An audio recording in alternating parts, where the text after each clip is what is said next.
Breaking news tonight, the urgent new coronavirus.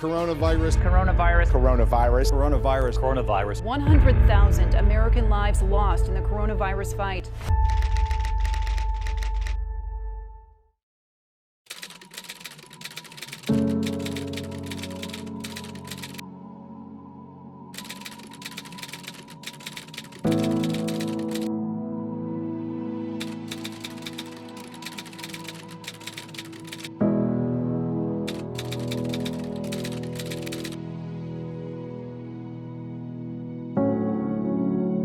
For 6 months, every day we didn't know what was going to happen, what the government was going to do, what the city was going to do, what restrictions we would have, and it was devastating. It's been a devastating year.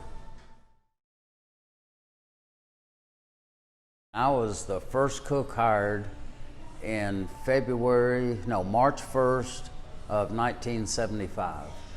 So I've been here a while. We've been here for so long. Our business is really diverse. We depend so much on townspeople for the day-to-day business. The evenings I get more college kids, and the weekends for happy hour or when their parents come into town. So it's really a diverse group. Biggest problem was people getting COVID. And we enforce, and we still enforce, a mask rule. And I said, okay, we're closed a week.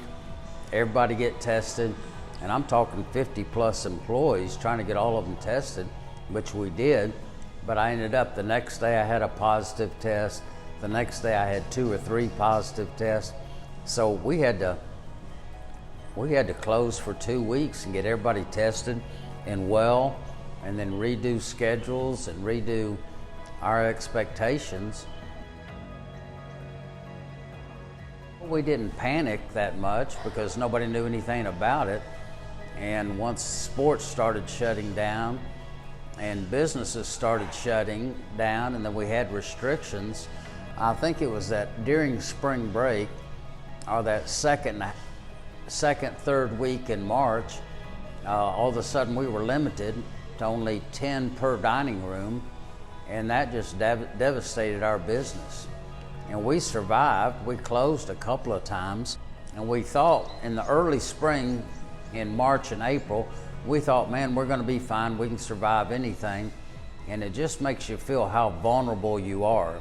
And we've been here so many years, and all of a sudden our business is cut by 70%, and we're restricted on how many people can come in, and we were just devastated.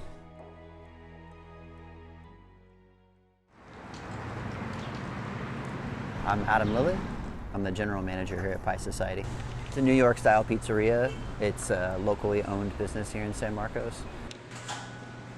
I would say for this place, the business was booming. You know, that it had been here a little over 6 years whenever COVID hit. So it was established, you know, it's been here long enough that it's got like a pretty good solid base. And, you know, it's a well over $1 million business.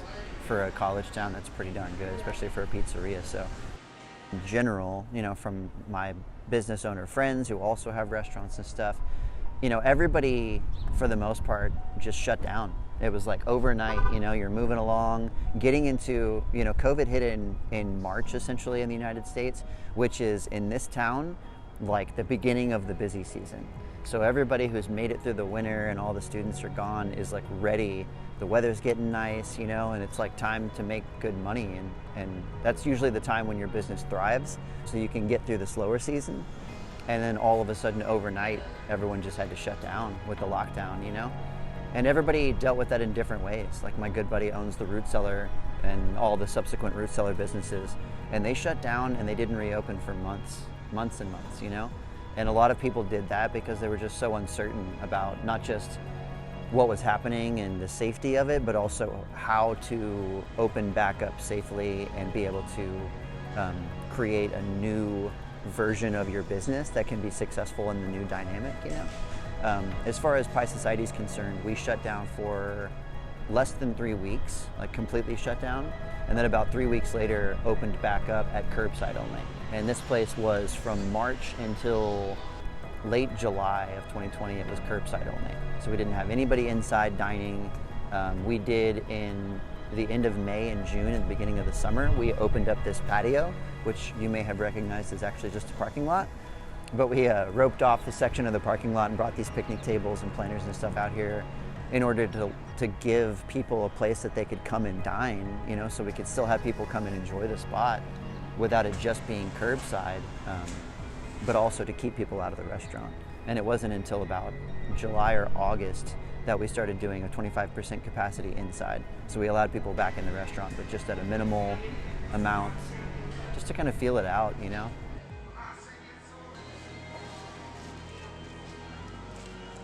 So as soon as we reopened, the curbside business was booming, and it stayed booming throughout the entire year. It's still really popping for us. So, and I'm sure that that was already the case. Like on a Friday or Saturday, we would do a lot of to-go business here anyways, because it's pizza. But I think that's probably a marked improvement, you know, like it's more curbside than it would have been otherwise. It makes us think a little more on packaging and the presentation, and it's a whole new market. I mean, they're not taking a seat, they're not taking a dish, they're not requiring a server, but it does require a packaging and some preparation. Some people think just because the governor lifted the mask ban that everybody's free and doesn't have to wear a mask, but I'm sorry, people are still dying, and a life is just, it's so valuable. If we can help it, if we can help anything, even one person survive or not get COVID as bad as it could be by wearing a mask, I'm gonna do it, and I'm gonna do everything I can to protect all our employees. And again, they're not best friends, but they're sure business friends. I'll bust my butt if they bust their butt on anything I can do for them, and I want them to succeed. We're just living through a very difficult time, not just with COVID, but just with a lot of social breakdown. And we live in a college town where people are that 18 to 24, where you're already kind of figuring out who you are, what you want to do with your life, how you like to navigate the world. So honestly, the most challenging part has been, you know, people are having a hard time. Like, people are coming to work and they're working hard and they want to be successful and move through the world, but they're having a difficult time. This is the hardest year I've ever had, and I've been here a long time. But I really didn't know if our business was going to make it. We did get a PPP loan, which is a payroll protection program through the government. And I got a loan, and that, if we didn't get that loan, it probably would have put us out of business. And that's sad to say after 40 plus years. And I'll be honest, just because of my age, I'm a little old school. Like, well, we don't need help, we can make it on our own. If, you know, the Old West, we're gonna be fine. Well, we weren't fine. When your business is cut by 70% and you're down to go business only with such a big overhead that we have, or such a big building, we wouldn't have made it. So to be ready for something else, who knows? I mean, my attitude this day is what's gonna happen next. But the attitude is we're gonna be ready for it, whatever it is. I mean, we save money, we're frugal, and we just have to protect ourselves.